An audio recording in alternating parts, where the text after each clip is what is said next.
ఈరోజు అయితే మా నందు క్యారమిల్ పుడ్డింగ్ అడిగిందండి. నేనైతే ఇక్కడ క్యారమిల్ పుడ్డింగ్ ప్రిపేర్ చేస్తున్నా. ఫస్ట్ అయితే బ్రెడ్ తీసుకొని ఎడ్జెస్ కట్ చేసుకోవాలి. దాన్ని ఒక మిక్సీ జార్లో వేసుకోవాలి. దాంట్లో ఒక గుడ్డు ఇంకా కొంచెం వెనిలా ఎసెన్స్ యాడ్ చేసుకోవాలి. తర్వాత టేస్ట్కి తగినట్టు షుగర్ వేసుకోవాలి. నేనైతే 3 టేబుల్ స్పూన్స్ వేసుకుంటున్నాను. మీ టేస్ట్కి తగ్గట్టు మీరు వేసుకోండి. ఆ తర్వాత దాంట్లోకి కాచి చల్లార్చుకున్న పాలు యాడ్ చేసుకోవాలండి. పాలు వేసుకున్న తర్వాత దీన్ని మొత్తం బ్లెండ్ చేసుకోవాలి. స్మూత్ కన్సిస్టెన్సీ వచ్చే వరకు బ్లెండ్ చేసుకున్న తర్వాత ఓపెన్ చేసి చూసుకోవాలి అండి.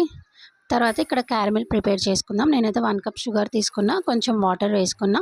అది మొత్తం మెల్ట్ అయిన తర్వాత మెల్లిగా క్యారమిల్ రెడీ అవుతుందండి. క్యారమిల్ చేసుకునేటప్పుడు జాగ్రత్తగా ఉండండి. తర్వాత దీన్ని మనం పుడ్డింగ్ చేసుకునే దాంట్లోకి యాడ్ చేసుకోవాలి. తర్వాత ఇందాక బ్లెండ్ చేసుకున్న మిక్చర్ని వడకట్టుకొని దాంట్లో వేసుకోవాలండి. తర్వాత ఒక గిన్నె తీసుకొని స్టాండ్ పెట్టుకొని దాంట్లో ఇది పెట్టేసుకోవాలి. మేమైతే ఓవెన్ లేకుండా చేస్తున్నామండి. ఓవెన్ ఉన్న వాళ్ళు ఓవెన్లో చేసుకోవచ్చు.